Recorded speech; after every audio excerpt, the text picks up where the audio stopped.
என்னமா படிக்கிற? ஓ, ஆணவ கொலை பத்தியா?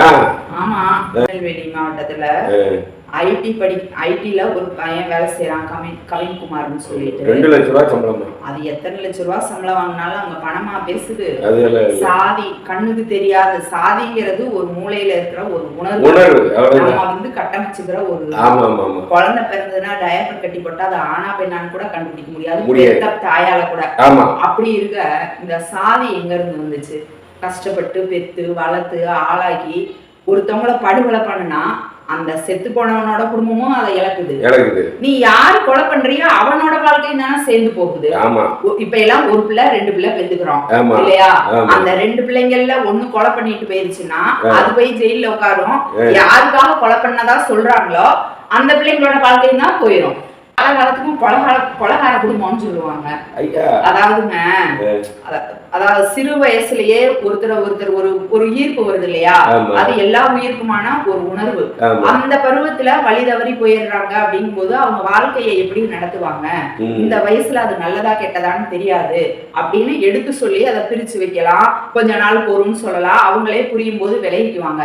இவங்க 2 பேருமே பக்குவப்பட்ட பிள்ளைகளா இருக்கிறாங்க. ஜாதிங்கிற பேரை சொல்லி 2 பேருமே பொருளாதார ரீதியா நல்ல நிலையில இருக்கிறாங்க. அந்த கண்ணுக்கு தெரியாத ஒரு இதை வச்சுக்கிட்டு இப்படி படிக்கிற பையனோட மனசுல இந்த அளவுக்கு இருக்குன்னா அப்ப நம்ம கல்வி முறை எதை சொல்லி கொடுத்துருக்கு, அவங்க குடும்பம் எதை சொல்லி கொடுத்துருக்கு? சமூக அமைப்பு தான் ராஜா. இங்க பாருங்க, மன்னர் காலம் மாறி மாறியா கல்யாணம் பண்ணிருக்காங்க.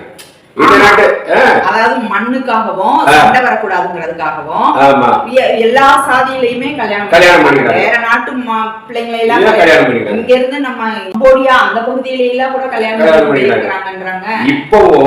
இப்போவோ எல்லா தலைவர்களும் பாத்தீங்கன்னா, அதாவது பெரும்பான்மையான தலைவர்கள் மாறிதான் கல்யாணம் பண்ணிருக்காங்க.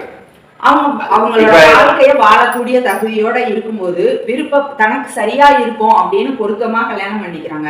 இந்த இப்ப கோவையில ஒரு தற்கொலை நடந்துச்சுல, அந்த மாதிரி ஜாதிக்குள்ளார நடக்கிறத ஒத்துக்கிற நம்ம ஏன் இதை ஒத்துக்க கூடாது? அதுலயும் அந்த பையனை அதை கொலை பண்ணான் இல்லையா, அவங்க அம்மா அப்பா 2 பேருமே காவல்துறையில இருக்கிறாங்க. அப்ப இவங்க என்ன மாதிரி பிள்ளைய வளர்த்துக்கிறாங்க, இவங்க கிட்ட வர்ற ஆளுங்களை என்ன மாதிரி அவங்க என்ன மாதிரி பார்வையோட இவங்க இருந்திருப்பாங்க. ஐயா, இப்ப பாத்தீங்கன்னாக்கா உயர் சாதிகளா இருக்கட்டும், இல்ல அனைத்து கட்சி தலைவர்களாக இருக்கட்டும், அவர்களெல்லாம் அவங்க வீட்டுல எல்லாமே மாறி நடக்குது, ஏத்துக்கிறாங்க. இப்ப கூட நிறைய பேரை பார்க்கலாம்.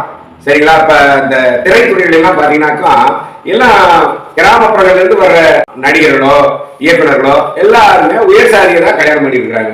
தயவு செஞ்சு உழைக்கும் மக்கள் புரிஞ்சுக்கணும். உங்களுக்கு பிடிக்கலையா விட்டுருங்க.